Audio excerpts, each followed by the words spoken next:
Meston, कल CDS general Anil Chauhan ने जो जानकारी दी, ये माना कि हमें नुकसान हुआ। On 7th at the initial stage we suffered losses. और ब्लूमबर्ग में तो सवाल पूछा गया, भाई 6 विमान गिराने का दावा कर रहा है पाकिस्तान की, ये बिल्कुल गलत है।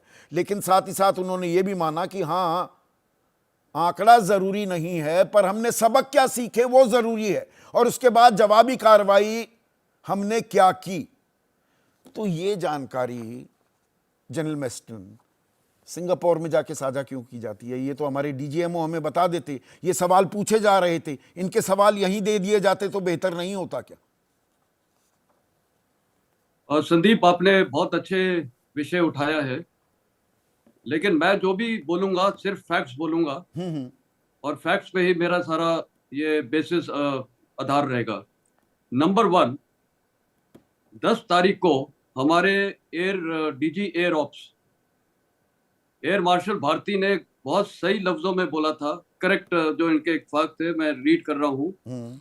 Losses are part of any combat situation, but all pilots are safe. Yes, बिल्कुल तो ठीक कहा।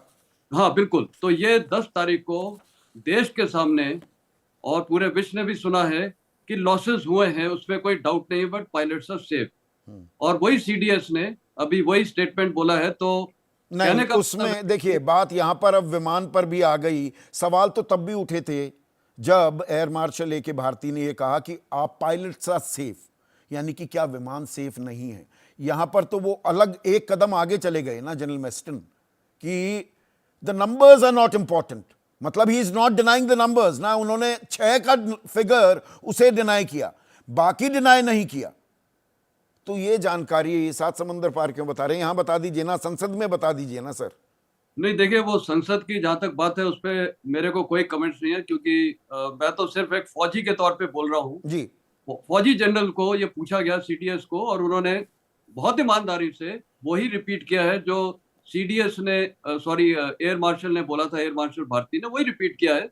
लेकिन ये एक्सेप्ट किया है कि लॉसेस हुए, और उन्होंने भी एक्सेप्ट किए थे। और नहीं नहीं, अब वही देखिए, राजनीतिक और सैन्य पहलू, और मैं कभी भी सेना, I respect you too much sir, मैं आपको राजनीति, वो गंदी राजनीति जो है हमारे देश की, उसमें मैं बिल्कुल नहीं आपको उलझाऊंगा। पर यहां उलझाने की कोशिश हो रही है ना जनरल मेस्टन।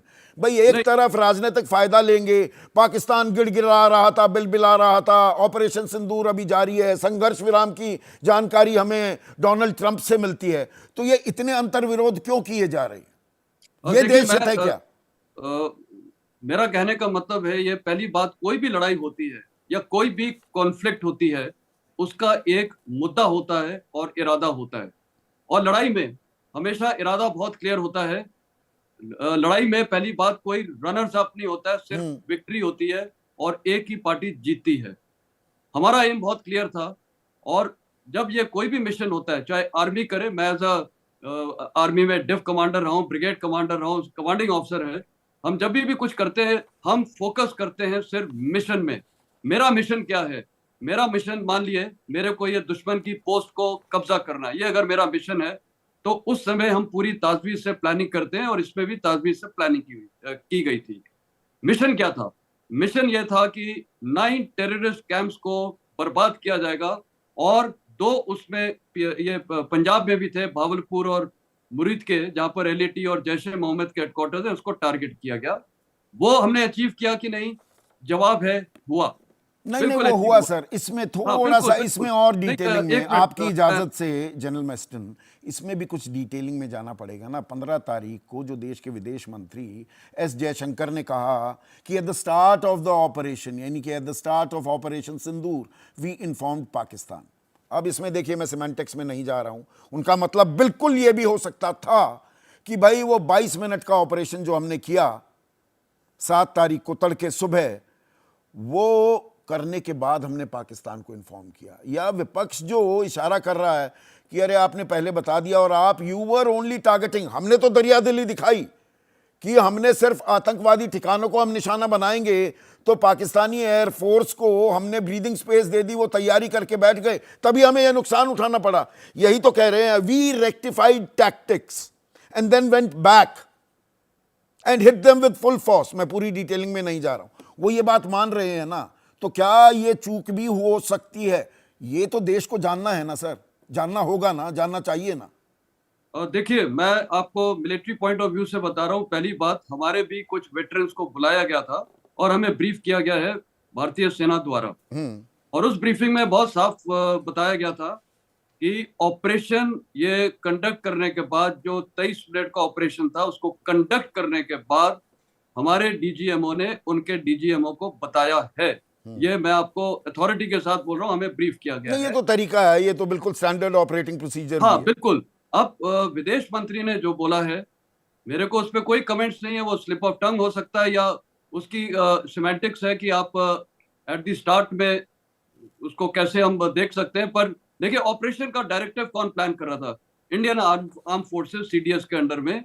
और हम लोग को जो वहां पर ब्रीफिंग है, और ये मेरे ख्याल ऑपरेशन के 2 दिन के बाद कई वेटरन्स को बुला के बताया गया था। तो एक और उसके सवाल जनरल मेस्टन, यहां पर एक और अहम बात कही सीडीएस जनरल अनिल चौहान ने। उन्होंने कहा, it is my personal view that most rational people are people in the uniform when conflict takes place. सबसे सूझबूझ समझदारी वाले लोग जो वर्दी में होते हैं। During this operation I found both sides displaying a lot of rationality in their thought as well as actions. अब वहां पर अमेरिकी राष्ट्रपति डोनाल्ड ट्रंप कह रहा है, अरे परमाणु युद्ध का खतरा हो गया था। यहां भी बोला जा रहा है, गीदड़ भभकी दी जा रही थी परमाणु युद्ध की। सीडीएस कह रहे हैं ऐसा कुछ था ही नहीं। बिल्कुल, जहां तक परमाणु युद्ध का सवाल है, both sides are rational. CDS का स्टेटमेंट बहुत ही, मैं बोलूंगा, मैच्योर स्टेटमेंट है। पर मैं इसमें एक और चीज ऐड करना चाहूंगा मेरे एक्सपीरियंस से। ये मेरा तजुर्बा है और ये मैं अपने स्टेटमेंट पे स्टैंड करता हूँ।